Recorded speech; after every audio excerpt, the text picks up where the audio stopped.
여러분, 병원 가서 의사 선생님 만나서 진찰 받고 처방 받으실 때, 의사 선생님 하는 얘기를 모두 다 이해를 하시나요? 예, 웃으시는 거 보니까 저도 그렇지만 사실 앞에 좀 듣다 보면 나중엔 잘 모르겠어요. 무슨 말인지도 모르겠고, 용어도 어렵고, 그래도 우리 마지막엔 그냥 의사 선생님이 하라는 대로 고개를 끄덕이고 나옵니다. 예, 기억하는 건, 약을 언제 몇 번 먹으라는 건지, 언제 오라는 건지 기억을 하고 오죠. 그리고 집에 와서 묻죠, 자녀들이. 뭐래요? 그럼 모르겠다, 나도. 네.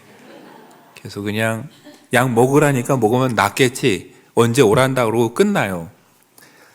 여러분, 사실 우리는 약에 대해서 용어도 모르고 아무리 설명해도 다 이해 못하지만 그냥 그렇게 하라는 대로 합니다. 여러분, 왜 하십니까? 이해도 못하는데. 이유는 하나예요. 설명은 다 이해를 못하지만 마지막에 나한테 이렇게 하라고 한 사람이 누구예요? 의사라. 의사니까 정확하겠지. 의사니까 날 살리는 쪽으로 가겠지 해서 결론은 뭐예요? 그 사람을 믿기 때문에 그렇게 하는 거지. 저도 여러분도 사실 의학 용어도 모르고요. 가끔 아무리 설명 들어도 헷갈립니다. 네. 중요한 건 여러분, 우리가 일상에서 모든 걸 다 이해하고 파악해서 논리적으로 결정하는 게 아니라 어쩔 땐 나에게 말하는 그 사람을 신뢰하기 때문에 할 때가 많아요. 뭐 병원뿐입니까? 가끔 우리 가까운 사이에서도 이거 좋다고 막 설명하면 듣다가 잘 모르겠고 그냥 권사님이 좋다고 하니까 그냥 좋겠지. 그럼 나도 하나 사줘. 이렇게 갈 때 있잖아요. 아이들이 와서 막 설명합니다. 이건 뭐에 좋고 그래서 이게 내 꼭 필요하고 공부하는데 이게 필요하다고. 그럼 여러분 솔직히 듣고 아세요? 모릅니다. 네. 그런데 그냥 아이들이 꼭 필요하겠고 어련히 알아서 하겠지 하고 우린 또 돈을 줘요. 물론 내용은 몰라도 이 감이라는 게 있잖아요. 속이는 건지 안 속이는 건지는 알 수는 있어요. 그냥 속이지 않는 한 뭐예요? 얘네들이 꼭 필요하니까 알아서 얘기하겠지 하고 우린 또 줍니다. 그러니까 여러분, 우리는 모든 걸 이해해서 논리적으로 판단하기보다는 의외로 말하는 사람을 신뢰해서 그냥 따라가는 경우가 많다라는 거죠. 물론 그래서 문제도 생기지만 그래서 뭔가 빨리 판단하고 일을 빨리빨리 잘할 때도 있어요. 여러분, 신앙의 영역에도 이게 꼭 필요합니다. 하나님의 말씀을 곱씹어보고 생각해야 될 때도 있지만 어쩔 때는 잘 모르겠어요. 그런데 우리가 그때 바라봐야 될 건 뭐예요? 내가 다 이해해서가 아니라 나에게 말씀하시는 분이 누구기 때문에요? 하나님이기 때문에 그냥 믿고 가는 거예요. 문제는 하나님을 의사만큼 신뢰 안 한다라는 거죠. 네. 의사가 뭐 하려면 무조건 하는데 하나님 말씀이 있는데 너무 생각이 많은 거죠. 근데 여러분, 믿음의 사람들은 그 하나님이 말씀하셨기 때문에 그 길을 간 사람들이에요. 아브라함도 어디로 가야 될지 몰랐지만 그냥 하나님이 말씀하셨기 때문에 길을 떠났습니다. 이스라엘이 여리고성을 정복할 때도 전쟁에 나가는 사람에게 하나님이 요구하신 건 납득하기 어려웠어요. 매일 성을 한 바퀴 돌라고. 마지막에 소리를 지르면 성이 무너진다고. 여러분, 이걸 누가 상식적으로 납득하겠어요? 그런데 이스라엘이 그렇게 한 이유는 뭡니까? 애굽에서 건져서 홍해를 가르시고 여기까지 인도하신 그 하나님이 말씀하시니까 그래, 하나님 말씀하시면 뭐가 있겠지 하고 따라갈 뿐이에요. 그러고 보면 여러분, 믿음이란 건 대단한 게 아니라 나에게 말씀하신 분을 내가 신뢰해서 가는 거예요. 나중에 깨닫는 거죠. 여러분, 베드로가 우리에게 이걸 잘 보여줍니다. 베드로가 밤이 늦도록 고기를 잡다가 허탕을 치고 들어왔습니다. 그때 예수님께서 말씀하세요. 깊은 데로 가서 그물을 내려라. 어부인 베드로 입장에서는 물고기를 잡기에 적당한 시간도 아니고 장소도 아니고 환경도 아닙니다. 그런데 베드로가 이렇게 대답을 하죠. 누가복음 5장 5절에 시몬이 대답하여 이르되 선생님 우리들이 밤이 새도록 수고하였으되 잡은 것이 없지만은 말씀에 의지하여 내가 그물을 내리리이다. 주님, 밤새 우리가 물고기를 잡으려고 했지만 건진 게 없습니다. 다르게 말하면 뭐예요? 지금 물고기 잡을 상황이 아닙니다. 그런데 주님이 말씀하시니 제가 그물을 내리겠습니다. 그거였어요. 그랬더니 그물이 찢어질 정도로 물고기를 잡았습니다. 여러분, 우리가 이 베드로의 이야기를 들으면서 많이 잡은 것만 기억할 게 아니에요. 중요한 건 뭐예요? 주님, 그런 상황은 아니지만 주님이 말씀하시니까 제가 내려보겠습니다. 라고 주님을 신뢰해서 그물을 내린, 그게 사실 중요한 거예요. 오늘 우리에게도 필요한 겁니다. 제가 다 이해는 못하겠지만 다른 분도 아니고 하나님께서 말씀하신다면 제가 하나님이 말씀하시니 해보겠습니다. 이게 우리에게 필요하지 않을까요? 바울도 우리에게 그 이야기부터 시작을 합니다. 빌립보서 1장 6절에서 이렇게 얘기를 합니다. 너희 안에서 착한 일을 시작하시니가 그리스도 예수의 날까지 이루실 줄을 우리는 확신하노라. 여러분, 너희 안에서 그랬는데 너희에게서, 너희를 통해서, 너희로부터 이런 뜻이에요. 바울은 하나님께서 빌립보 교회를 통해서 착한 일을 시작하셨다라고 말합니다. 착한 일이란 뭘까요? 우리가 지난주에 본 대로 복음을 위한 일, 복음을 전하는 일입니다. 거기에 빌립보 교회가 처음부터 함께 했거든요. 여러분 한번 생각하세요. 복음을 전하는 일은 사실 누가 했습니까? 실제로? 바울이 했고 루디아가 했고 빌립보 교회 교인들이 했어요. 근데 바울은 뭐라고 표현해요? 하나님이 시작하셨다고 그래요. 그러니까 눈으로 보기엔 사람이 일하지만 그 뒤에 보면은 그 일을 하도록 시키신 분이 누구라는 거예요? 하나님께서 그 일을 하도록 시작하셨고 그 사람들을 통해서 여기까지 그 일을 해 오셨다라는 거예요. 그래서 바울은 빌립보 교회가 하는 일을 보면서 너희가 했다 이게 아니라 하나님께서 너희를 통해 시작하셨다 이렇게 말하는 겁니다.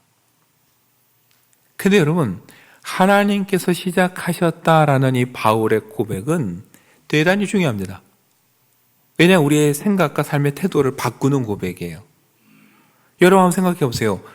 하나님이 정말 시작하신 일이라면 하나님께서 그 일을 하시다가 저와 여러분을 불러다가 야 이제 내가 힘들어서 못하겠다 네가 해라, 과연 이러실까요? 하나님이? 여러분, 성경은 하나님을 신실하신 하나님이라고 그랬어요. 사람은 변해도 하나님은 변하지 않고 약속을 지키시는 분. 그렇다면 이렇게 결론이 돼요. 하나님이 정말 시작하신 일이라면 그 일은 누가 완성하세요? 하나님께서 완성하시고 끝내시는 거지 포기하거나 중단되는 일은 없는 겁니다. 그래서 바울이 말한 거예요. 너희 안에서 착한 일을 시작하신 이 하나님께서 어떻게 돼요? 그리스도의 예수의 날까지 이루실 줄을 우리는 확신한다. 시작하신 분이 하나님이시라면, 말씀하신 분이 하나님이시라면 그 하나님께서 주님이 오시는 날 완성하실 거라고 나는 확신한다. 이 이야기예요. 여러분, 그러니까 하나님이 시작하셨다라는 고백은 동시에 무슨 말이냐면 그래서 하나님이 완성하시리라 나는 믿습니다. 이 고백이 연결이 되는 겁니다. 여러분, 바울이 자신의 여정을 되돌아보면 삶에서 경험한 고백이에요. 하나님은 말씀하신 걸 다 이루셨어요. 이방인의 사도로 세우신다고 하셨고 그래서 선교를 나갈 때 수많은 풍랑과 고난 속에서도 지키셨어요. 말씀하신 것을 이룰 때까지 하나님은 그를 늘 지키셨어요. 바울에게 말씀하셨습니다. 내가 로마에서도 복음을 전해야 된다 했습니다. 그런데 예루살렘에서 체포될 때 어땠습니까? 로마로 가는 건 이제 끝났다 싶었어요. 그런데 역설적으로 황제에게 재판을 받게 되어서 로마 군인의 호송을 받아 태풍 속에서도 살아서 로마에 지금 와 있습니다. 그럼 바울이 보기 어때요? 아, 하나님은 정말 하신다면 하시는구나. 누구도 막을 수 없구나. 여러분, 바울은 그 하나님을 신뢰하기 때문에 비록 자기는 지금 감옥에 있고 빌립보 교회 안에도 다툼이 있고 문제가 있지만 한숨 쉬거나 탄식하지 않았어요. 나는 매여 있고 빌립보 교회도 어려운 사정이 있지만 시작하신 분이 하나님이시기 때문에 어때요? 완성하시는 것도 하나님이 하신다. 그래서 그는 은혜와 평강을 말하는 겁니다. 우리 환경을 보고 확신을 가지려고 하면은 여러분, 우리가 확신과 소망을 갖기 어렵습니다. 벌써 금년 시작한 지 한 달 됐는데 여러분, 한 달 동안 계획하신 대로 얼마나 되셨나요? 된 것보다 안 된 게 더 많아요. 상황이나 환경이나 사람을 통해서 위로를 얻고 확신을 갖고 싶어 하지만 사실 그거 얼마 못 갑니다. 안 좋을 때가 더 많기 때문이에요.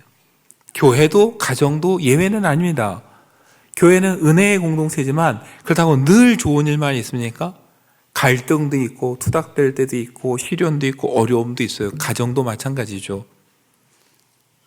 그러니까 거기 모여있는 사람 속에서 우리가 소망을 갖고 확신을 얻으려면은 영원히 가질 수가 없습니다. 우리가 교회의 소망을 갖고 우리가 우리 가정의 소망을 갖는 이유는 하나예요.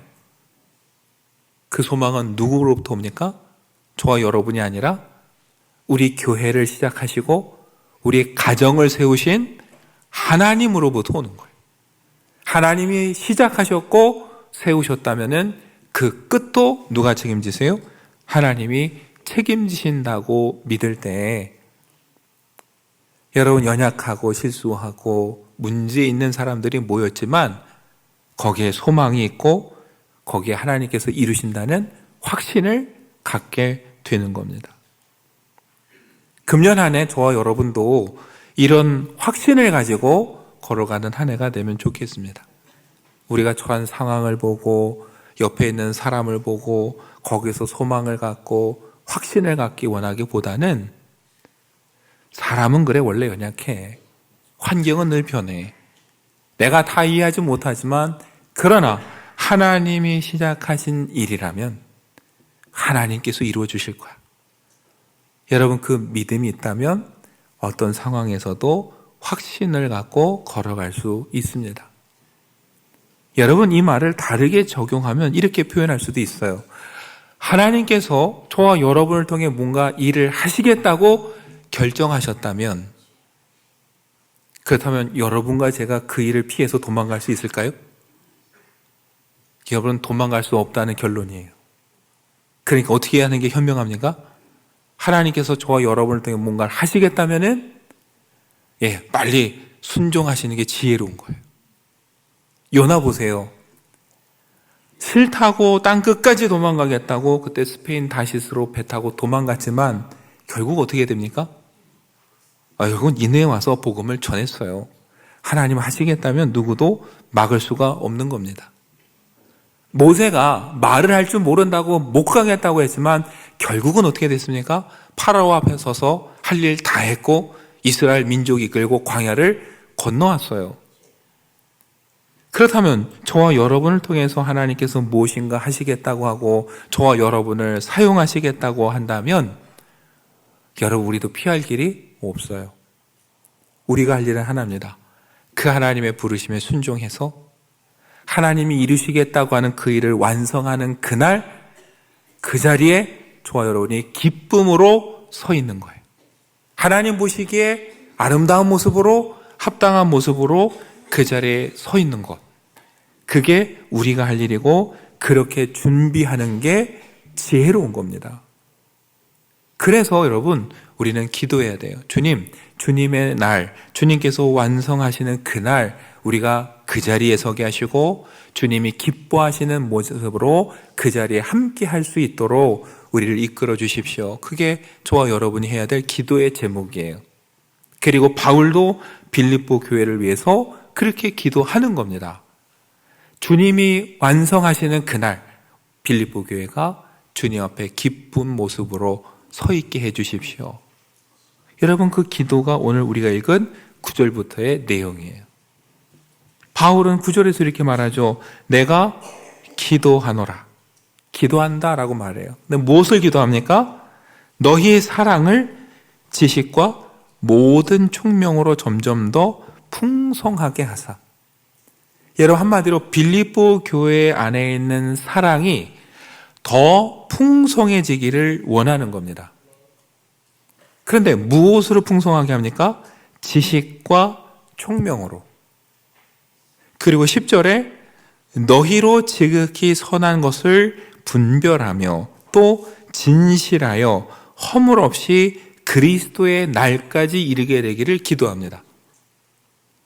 여러분 사랑이 풍성하게 되기를 기도하는 건 알겠는데 사랑이 풍성하게 되는 것과 지식이 무슨 상관이 있을까요?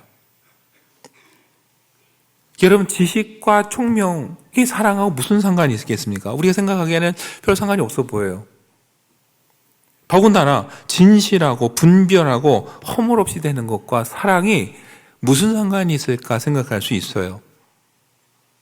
근데 여러분 바울이 말하는 사랑은 어떤 사랑이겠습니까? 다른 사랑이 아니에요. 예수님께서 보여주신 사랑이에요. 그 예수님의 사랑을 보고 닮아가는 거예요. 그래서 여러분 기억나시나요? 8절에서도 빌립보 교회를 사랑하는데 바울이 어떻게 사랑했습니까? 예수 그리스도의 심장으로, 예수 그리스도의 마음으로 사랑한다고 했잖아요. 바울도 주님이 교회를 사랑하듯이 빌립보 교회를 사랑하는 거예요. 그 빌립보 교회도 사랑이 풍성해져야 되는데 주님의 사랑을 닮아서 풍성해지길 원하는 거예요. 그래서 여러분 필요한 게 뭐냐? 지혜입니다. 분별력이에요. 진실됨이에요. 왜냐하면 여러분 사랑하면 뭐합니까? 늘 말씀드리죠. 사랑하면 뭘 주게 돼 있어요. 근데 여러분 참된 사랑은 주기는 주되 뭘 줘야 되겠습니까? 아무거나 주면 됩니까? 여러분 자녀들 사랑하고 여러분 손자 손녀들 얼마나 사랑하세요?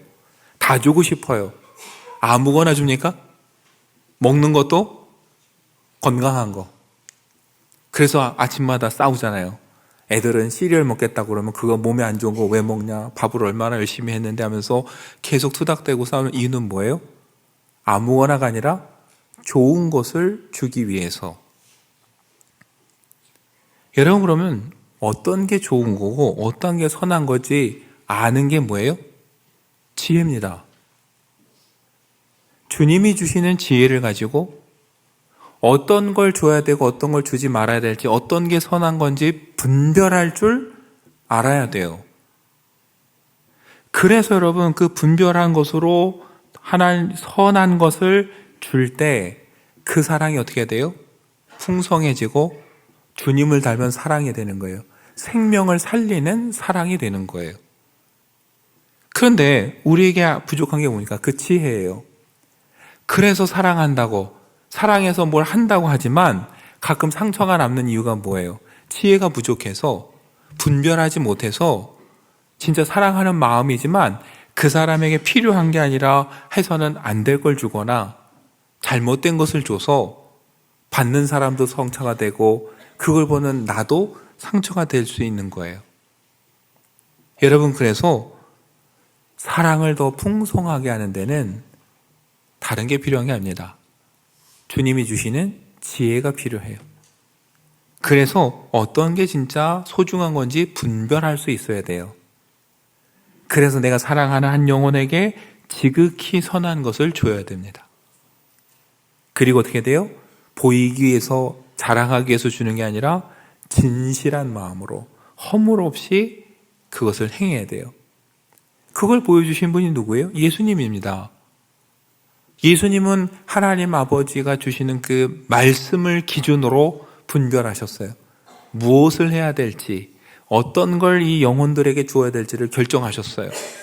선한 것을 주셨어요. 저와 여러분에게 생명을 주셨어요. 영생을 주셨어요. 예수님이 그 일을 왜 하셨습니까? 자랑하기 위해서 하셨습니까? 아니에요. 하나님 뜻에 순종해서 이루셨어요. 진실되게 하셨어요. 한 영혼을 사랑해서 하셨어요. 여러분과 제가 온전할 수는 없죠. 완벽할 수는 없어요. 그러나 우리가 진실되고 허물 없이 한다는 건 다른 거 아닙니다. 한 영혼을 사랑하는 마음으로, 주님의 뜻에 순종하는 마음으로, 진심 어린 마음으로 하는 것, 그걸 말하는 거예요. 바울은 빌립보 교회가 그렇게 되기를 기도했습니다. 주님 안에서 진실되고 허물 없이 주님이 주시는 지혜로 분별해서 선한 것을 많은 영혼들에게 나누어주고 살려주기를, 그렇게 사랑이 풍성해지는 교회가 되기를 기도했어요. 그리고 11절에 마지막 이렇게 기도합니다. 새번역 성경으로 보면 이렇게 기록하고 있어요. 예수 그리스도께서 주시는 의의 열매로 가득 차서 하나님께 영광과 찬양을 드리게 되기를 나는 기도합니다. 바울의 기도의 마지막 제목은 뭡니까? 빌립보 교회의 의의 열매가 가득 차는 거예요. 여러분, 의의 열매가 뭐겠습니까? 다른 거 아니에요. 주님이 주신 사랑을 나누고 풍성하게 해서 한 영혼을 살리는 거예요. 구원받은 한 영혼 한 영혼이 교회의 열매고 자랑이고 상급이고 면류관이에요. 그러나 그것도 우리 힘으로 안 돼요. 그래서 뭐라고 합니까? 그리스도께서 주시는 의의 열매가 가득하기를 기도합니다. 그리고 그 열매를 가득 안고 나가서 마지막 우리가 할 일은 뭡니까? 우리를 자랑하는 게 아니에요. 내가 이만큼 얻었다라고 우리를 자랑하는 게 아니라 그 열매를 한가득 안고 나가서 사람들이 하나님께 영광과 찬양을 돌리도록 하는 것, 이게 교회의 역할이라는 거예요. 바울은 빌립보 교회가 그런 교회가 되기를 기도하는 겁니다. 그래서 그리스도 예수의 날 하나님께서 하시고자 했던 일을 다 완성하는 그 순간에 빌립보 교회가 그 자리에 서 있기를 주님이 보시기에 잘했다 칭찬하며 기쁘게 받으시는 교회가 되기를 감옥에서도 기도했습니다. 여러분, 금년 한 해 저와 여러분의 기도 제목이 되면 좋겠어요. 하나님께서 시작하신 일을 하나님께서 이루어 주실 줄 믿습니다. 우리 교회를 통해, 가정을 통해, 나의 시대가 아니면 우리 자녀들 세대라도 하나님께서 이루어 주실 줄 믿습니다. 그런데 그때 이왕이면 하나님이 기뻐하시는 모습으로 우리가 그 자리에 함께 서 있기를 원합니다. 우리에게 지혜를 주시고 분별력을 주시고 참된 마음을 주셔서 우리의 사랑이 더 풍성해지고 한 영혼 한 영혼 구원에 이르게 하고 주님 그 의의 열매를 가지고 하나님께 영광과 찬양을 돌리는 그런 말리언 교회, 또 우리 가정이 되게 해 주시옵소서. 이렇게 한 해 한 해 기도하면서 응답받는 저와 여러분 되시기를 간절히 축원합니다.